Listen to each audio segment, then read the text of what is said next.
Hi! Ouais, je trouvais que le hi ça avait plus de sens que hola en fait. Tout simplement.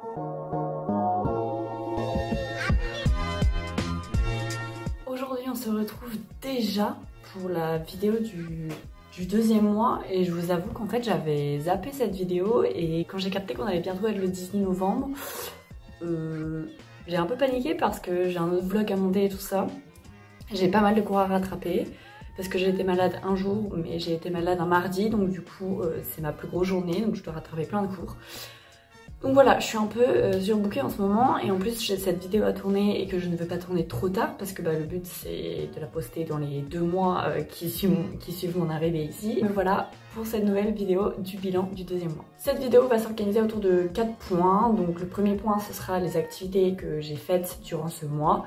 Ma vie sociale, ma vie personnelle avec mon ressenti et tout ça propre à moi, et enfin mon niveau d'anglais et éventuellement un petit résumé de ce qui va se passer le mois prochain.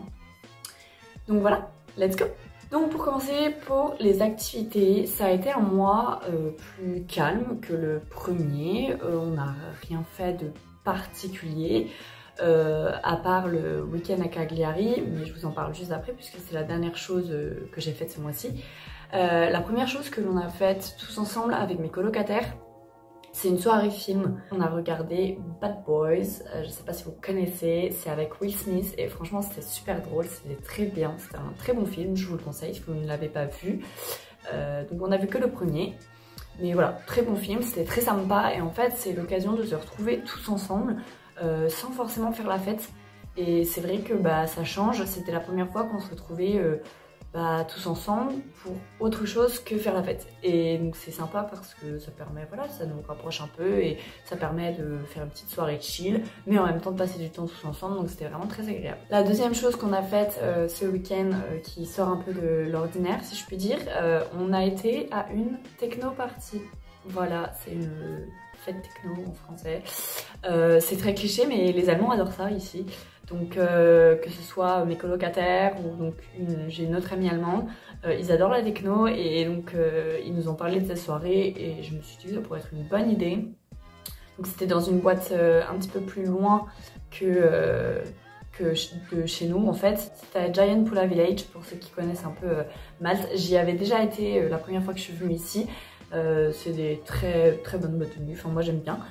Et donc voilà, toute une soirée de techno, c'était sympa. Je connaissais pas trop la techno en fait, c'était une découverte mais c'était très sympa. Et après on est rentré, mais on a dû attendre un taxi pendant genre 20 minutes. Et il faisait super froid dehors, mais genre vraiment très froid. Faut pas croire qu'il fait beau et chaud tout le temps à Malte. Beau, ça c'est sûr, mais chaud à partir de novembre, il fait pas si chaud que ça. Enfin, pas tout le temps, surtout la nuit en fait. Après, on a finalement rentré et on s'est couché à 6h30. Donc en fait, on s'est couché après le lever du soleil. Donc du coup, on a vu le lever du soleil avant d'aller se coucher. C'était très marrant, c'était une très bonne soirée, on a bien rigolé. Donc les techno-parties, je vous conseille si vous ne connaissez pas, c'est quand on est dans l'ambiance en fait, c'est super sympa. Je reviens une éternité après, donc je ne sais plus où j'en étais. Voilà, c'est ça de vivre en coloc, on veut faire quelque chose et puis au final on rencontre quelqu'un et puis d'autres colocs arrivent et puis on se met à discuter. Vous savez, ce genre de moment où on se récapitule, ou du moins on essaye de se récapituler la soirée de la veille. Toi-même tu sais. Donc je ne sais plus où j'en étais, mais je crois que je parlais de la techno party, donc voilà. Et je disais que c'était très cool. Et la dernière chose, enfin l'une des dernières choses qu'on a faites ce week-end, c'est un week-end à Cagliari. Alors je ne sais pas comment on le dit en français, je le dis seulement en anglais, donc voilà, c'est peut-être une autre prononciation, mais c'était en Sardaigne, dans le sud de la Sardaigne, c'est la capitale. Nous y sommes allés avec 2 autres amis à moi et c'était super sympa. Franchement, c'était ma première fois en Italie, pas pour eux puisque l'une de mes amies a des origines italiennes, ses parents sont italiens. Et l'autre personne avec qui j'ai été, pareil, il est déjà allé en Italie, c'était sa 3e fois cette année. Donc voilà, moi c'était une première en tout cas et c'était super sympa. Cagliari, c'est vraiment une ville assez traditionnelle, je trouve. Peut-être que c'est comme ça partout en Italie, mais c'est très traditionnel. Il y avait des grandes avenues et des grandes rues, et donc du coup ça changeait beaucoup de ce qu'on voit, enfin ça change beaucoup de ce qu'on voit à Malte, puisque Malte c'est souvent des petites rues, l'architecture est très particulière, tandis que là, C'était vraiment une architecture complètement différente à Cagliari de Malte. C'était super joli, franchement très mignon, très typique. On a très bien mangé. Et c'était vraiment... Il n'y avait vraiment pas beaucoup de monde. Je pense que c'est un endroit très touristique en temps normal, mais là du coup on est hors période scolaire, on est en novembre, donc il y a moins de gens à aller là-bas. Et donc du coup voilà, il n'y avait pas beaucoup de monde et c'était super. On s'est promené sur la plage le samedi, je vous mettrai des images. Et il y avait vraiment personne, j'exagère, mais enfin il n'y avait pas beaucoup de monde quoi, donc c'était super chouette. Et le dimanche on a passé une journée au village de Pula qui est à 1 heure je crois de Cagliari. Et là c'était la même chose, c'était un dimanche donc les gens sortaient de la messe puisqu'on arrivait en fin de matinée je crois. Donc voilà, les gens sortaient de la messe et après ils allaient au resto, donc du coup bah, la place principale était remplie de gens mais au resto, uniquement au resto. Et en fait bah, les rues à côté des restaurants, donc à côté de la place principale, en fait c'était complètement vide. Et vraiment là on était seul au monde, on avait l'impression d'être dans une ville fantôme presque et c'était super chouette de découvrir une ville comme ça. C'est la première fois que ça m'arrivait en fait de découvrir une ville avec si peu de personnes sur le moment M en fait. Franchement c'était une très belle expérience, donc je vous recommande à 100% la Sardaigne.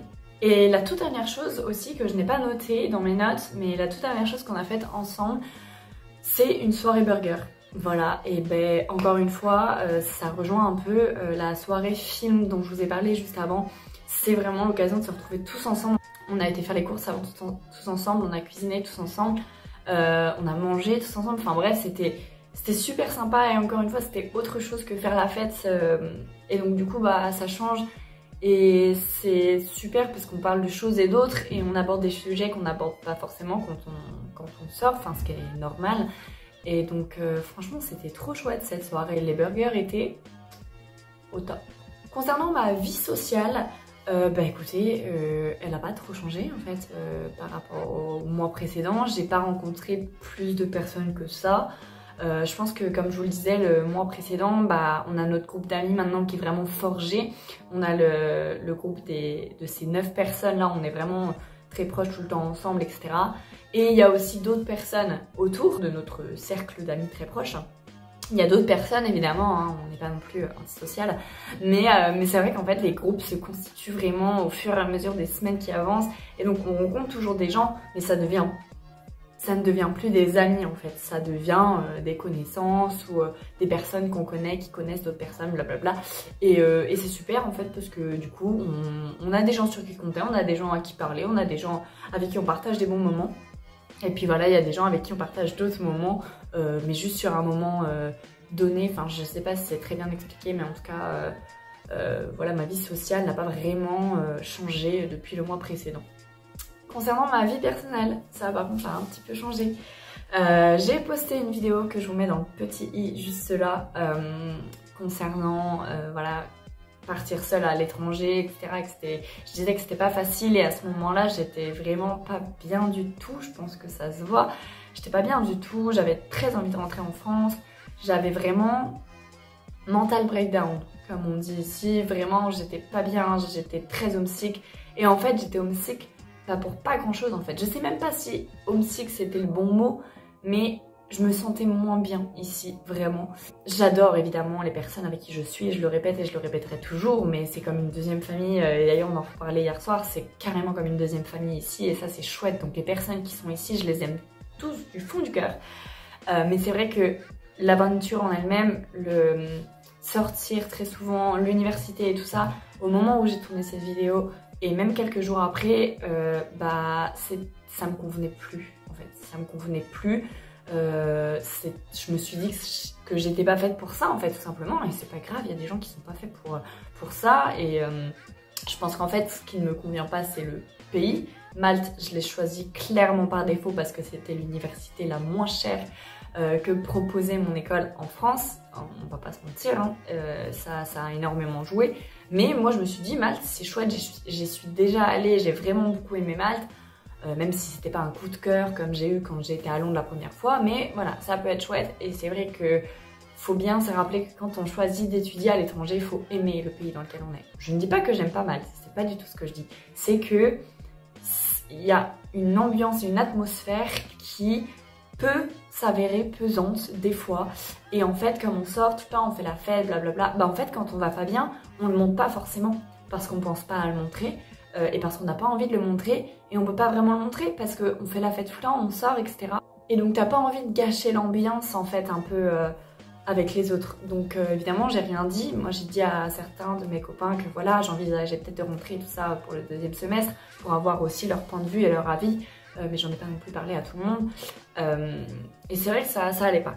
Mais en fait, je ne pouvais pas réfléchir à l'éventualité de rentrer en France si je n'avais aucune information. Donc j'ai contacté mon école pour savoir si c'était possible de rentrer en France, si c'était possible de faire un stage ou une alternance en rentrant, parce qu'en fait, ce que j'ai réalisé, ce que je n'avais pas réalisé lorsque j'ai tourné la vidéo Partir seule à l'étranger, c'est que en fait ce qui me manque beaucoup, bah, c'est travailler, et je réalise de plus en plus que le système scolaire ne me convient plus. Voilà, et peut-être que si certaines personnes voient cette vidéo, des proches à moi ou des gens de ma famille, bref, vont peut-être être surpris, mais ça me convient plus parce que en fait ça m'a convenu toute ma scolarité, en fait ça m'a convenu jusqu'à juste cette année, ça me convenait très bien le système scolaire. Bon, après l'année dernière j'étais en alternance donc c'était un peu différent, mais le système scolaire me convenait, et comme j'ai toujours été plus ou moins une bonne élève, j'ai toujours été très bosseuse, etc. Bah c'est sûr que si quelqu'un de ma famille entend ça, il peut être un peu surpris, mais ça me convient plus parce que je trouve à l'heure actuelle qu'à la fin de ses études, bah faut travailler quoi. Enfin faut travailler, faut faire des stages ou une alternance, ou voilà, faut avoir un minimum de concret. Et là c'est vrai que moi je vais juste à l'université, je m'assois pendant 2 heures et je m'ennuie à mourir, vraiment ça me convient plus. Et moi j'ai envie de travailler en fait, j'ai envie de faire quelque chose et de concrétiser ce que j'apprends en fait directement. Et je me rends compte qu'il y a beaucoup de choses, bah ça sert à rien en fait. Enfin ça sert à rien, c'est de la culture. Mais au bout d'un moment, moi j'aimerais bien appliquer tout ça, j'aimerais bien appliquer tout ce que j'apprends. C'est ça en fait moi qui me manque, c'est vraiment la partie travail, que ce soit un stage ou une alternance, j'en ai besoin en fait, tout simplement. Et j'ai été habituée à avoir un salaire pendant plus d'1 an, parce que même en fin de 3e année j'ai eu un stage, donc du coup j'ai été payée.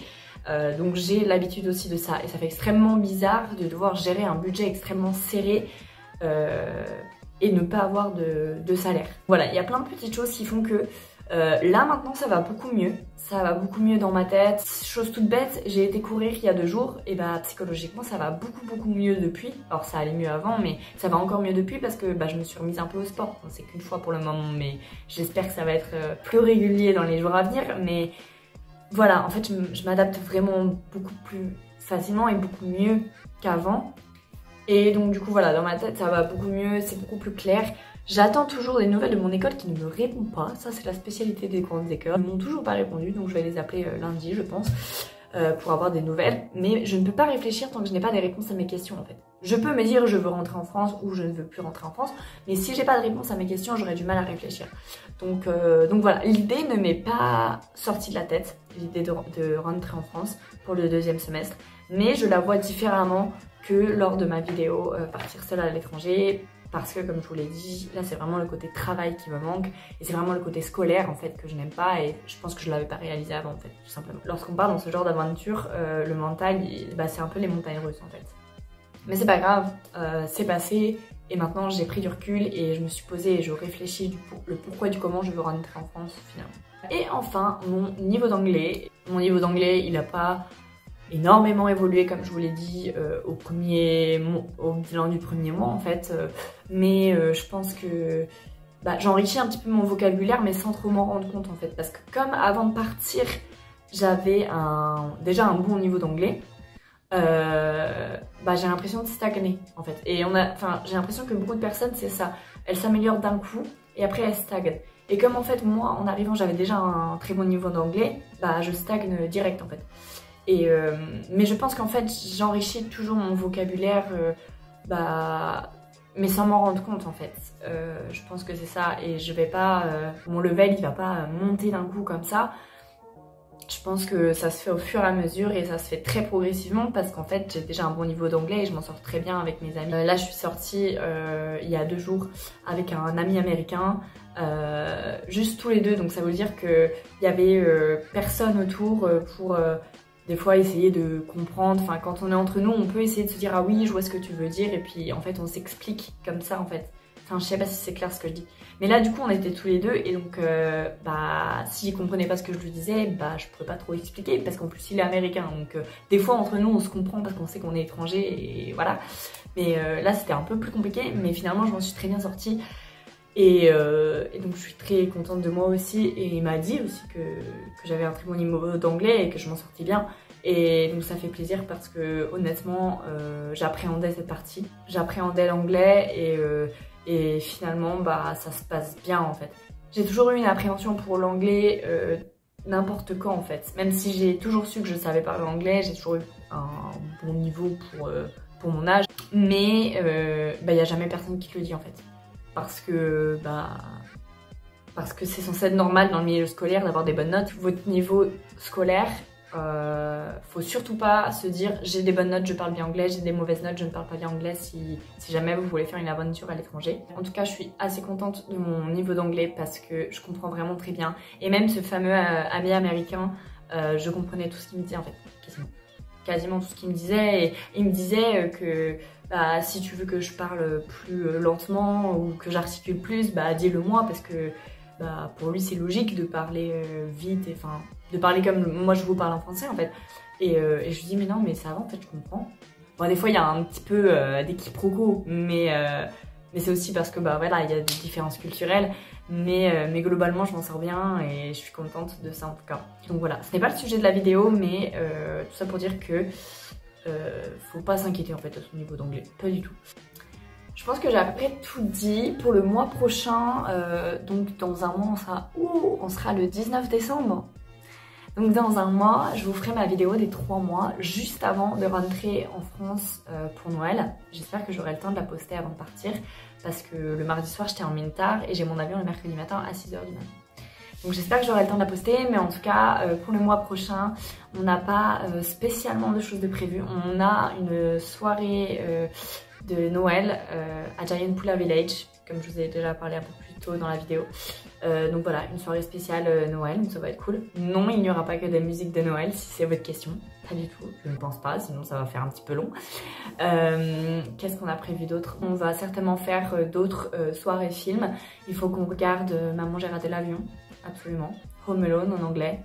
Rien à voir d'ailleurs entre l'anglais et le français, Home Alone et Maman j'ai raté l'avion, bref. Voilà, on va peut-être moins sortir dans les prochaines semaines, je ne sais pas.